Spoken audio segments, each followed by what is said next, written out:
नमस्ते दोस्तों, मेरे इस यूट्यूब चैनल पर आप सभी का तहे दिल से स्वागत है। आज की कहानी का शीर्षक है जंगल का साया। नाम से ही जैसा आप समझ रहे होंगे कि ये कहानी है एक जंगल की और उसमें छुपे हुए रहस्य की।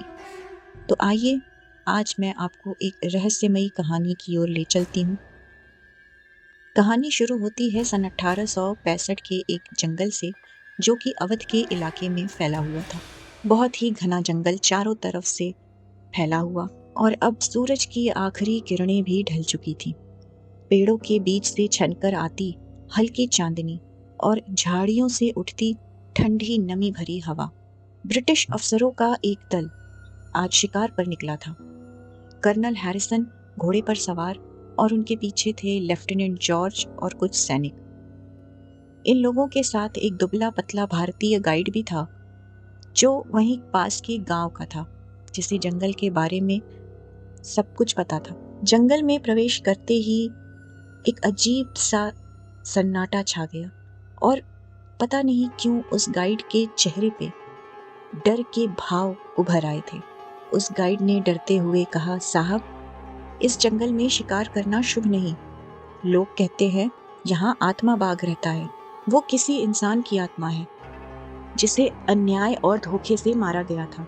कर्नल हैरिसन मुस्कुराकर बोले, हम अंग्रेज किसी भूत प्रेत से नहीं डरते। ये एक जंगल है और यहाँ है सिर्फ बाघ, और उस बाघ को मारने के लिए मेरे पास है मेरी बंदूक। और ऐसा कहकर उन्होंने इस बात को टाल दिया। लेकिन जैसे जैसे रात गहराती गई, उस जंगल में अजीब सा सन्नाटा छा गया। चांद की फीकी रोशनी घने पेड़ों की शाखाओं में उलझ रही थी। उस दल ने कैंप लगा लिया जंगल के बीच में और शुरू हो गया शराब और हंसी मजाक का दौर। अभी कुछ समय ही बीता था कि अचानक झाड़ियों से आंखें चमकती दिखी। वो बाघ था, पर उसका आकार असामान्य रूप से बड़ा और भयावह था। बाघ ने झपट्टा मारा और एक अंग्रेजी सिपाही को घसीटते हुए अंधेरे में ले गया। बाकी सब घबराकर हथियार संभालने लगे और गोलियों की बौछार शुरू हो गई।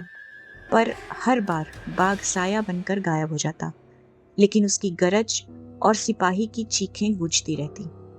धीरे धीरे अफसरों को एहसास हुआ कि ये कोई साधारण शिकारी मुठभेड़ नहीं, बल्कि कुछ अलौकिक है।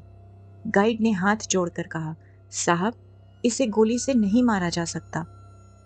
कर्नल हैरिसन ने गाइड की बात को अंधविश्वास मानकर फिर गोली चलाई। तभी बाघ सीधे उन पर झपटा और उसके दांत और नाखून चांदनी में खून की तरह चमक उठे। बाकी अफसर भाग खड़े हुए। चीख, गोली और गरज की आवाजें पूरे जंगल में गूंज रही थीं। अगली सुबह जब भारतीय गाइड और बचे हुए सिपाही लौटे, तो वो कैंप वीरान था, लेकिन कर्नल की लाल टोपी उस मिट्टी पर पड़ी थी, खून से सनी हुई। उस रात की कहानी पूरे इलाके में फैल गई। लोग कहते थे कि वो बाघ असल में उस भारतीय सैनिक की आत्मा थी, जिसे अंग्रेजों ने गलत इल्जाम लगाकर फांसी दे दी थी। वो आत्मा हर रात बाघ का रूप धारण कर अंग्रेज अफसरों का शिकार करती। कई दल गए, लेकिन कोई लौटा नहीं। जंगल का नाम भी बदल दिया गया। लोग उससे भूतगढ़ कहने लगे। गांव के बुजुर्ग कहते, जब भी रात को गरज सुनाई देती है, समझ लो कोई आत्मा शिकार बनने वाली है। देखते देखते 5 साल बीत गए। भारत में बगावत की चिंगारी, जो ब्रिटिश हुकूमत के खिलाफ थी, अब भी दबे स्वर में जल रही थी। और इसी बगावत की कहानी, जो भूतगढ़ जंगल से शुरू हुई थी, धीरे धीरे फैलने लगी, क्योंकि आज भी 5 सालों के बाद भी उस जंगल में गरज सुनाई देती थी। और इस कहानी को सुनने के बाद भारतीय सेना में तैनात सूबेदार अर्जुन सिंह ने ठाना कि उस सिपाही की आत्मा को वो मुक्ति देंगे, मुक्ति दिलाएंगे और उस जंगल का श्राप भी खत्म करेंगे।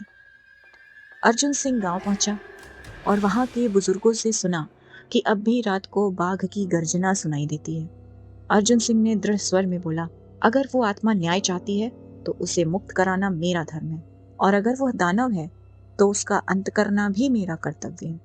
रात ढली और चांदनी फैल गई। अर्जुन सिंह अकेले बंदूक और त्रिशूल के साथ जंगल में घुसा और शुरू होता है अंतिम युद्ध।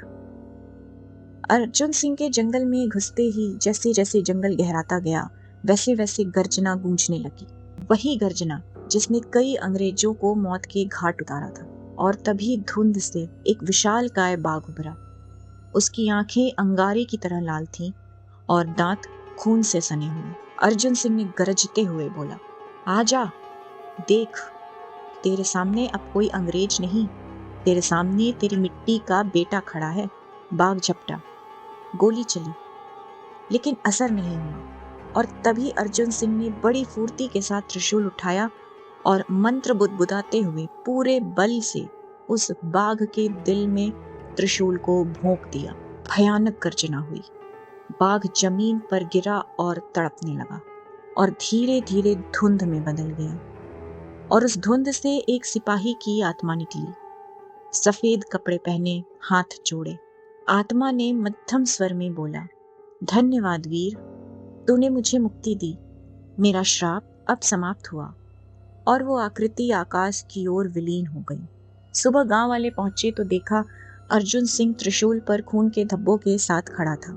उसकी आंखों में थकान थी, लेकिन चेहरे पे गर्व का तेज। उसके बाद से जंगल में फिर कभी वो बाघ नहीं दिखा। लोग कहते हैं कि वो श्राप टूट चुका था। और लाल टोपी जो कभी कर्नल हैरिसन की पहचान थी, अब गांव के मंदिर में रखी गई, ये याद दिलाने के लिए कि अन्याय करने वाला चाहे कितना भी शक्तिशाली क्यों ना हो, उसका अंत अवश्य होता है। ये कहानी यही समाप्त होती है दोस्तों। आपको ये कहानी कैसी लगी मुझे कमेंट बॉक्स में ज़रूर बताइएगा। आगे भी आपके लिए ऐसी कहानियाँ लाती रहूँगी। हमारे इस चैनल को आप सब्सक्राइब कर लीजिए, इस वीडियो को लाइक और शेयर कर लीजिए। तब तक के लिए धन्यवाद।